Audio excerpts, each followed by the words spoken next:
My name is Brooks Anderson, and we came to City Pres this summer via Yelp, actually.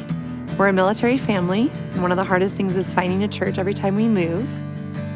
And my husband had tried a couple and was striking out, so I said, let's see what Yelp has to offer. And after quickly scanning through a couple of them, this one caught my eye, and I asked him to try it before we got here. And he called me right after his first Sunday and said, I think you're really going to like it.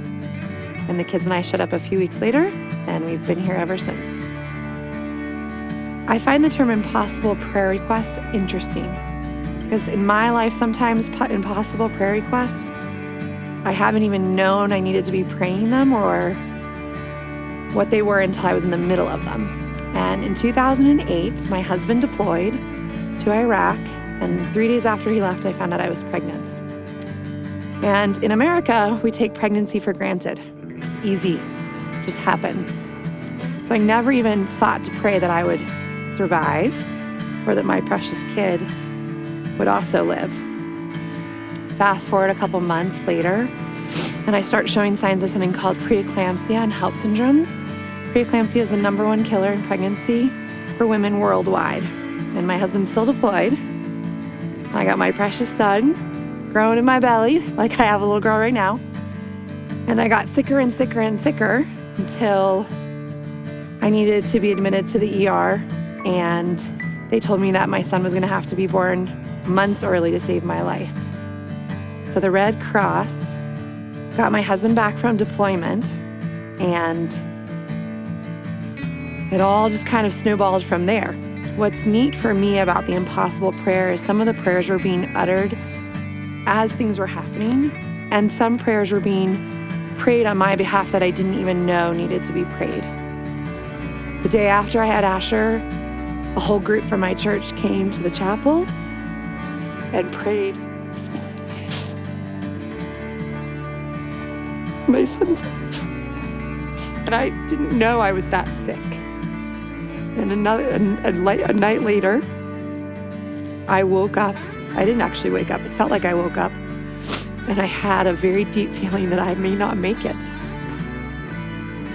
And that was a very strange feeling to have. And I woke up the next morning and I was on oxygen and all these things had gone wrong in the night that I wasn't actually aware of.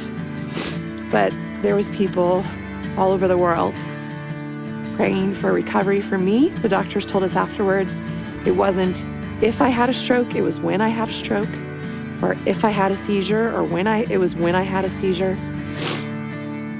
And then it became, I got stronger, and God healed me. It took weeks.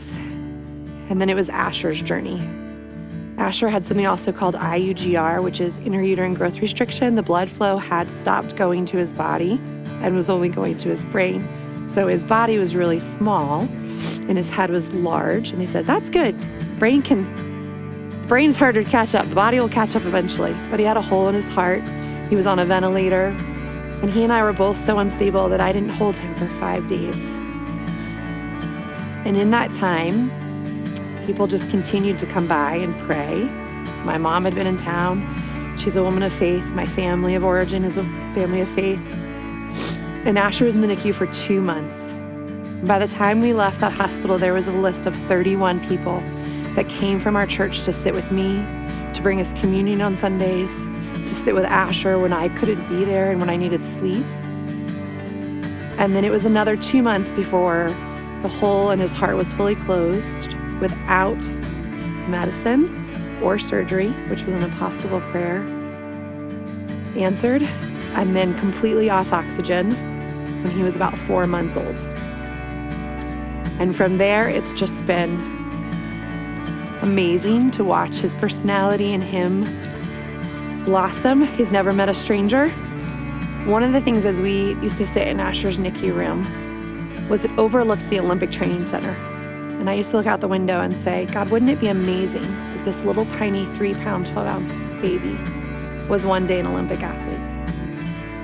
If you took him from impossibly small, that I was scared to hold him, that I would break him, to a world-class athlete. And if you've ever met Asher, he has a lot of energy and he loves sports. So that's a piece of an unanswered impossible prayer, to see what God does with the rest of his life.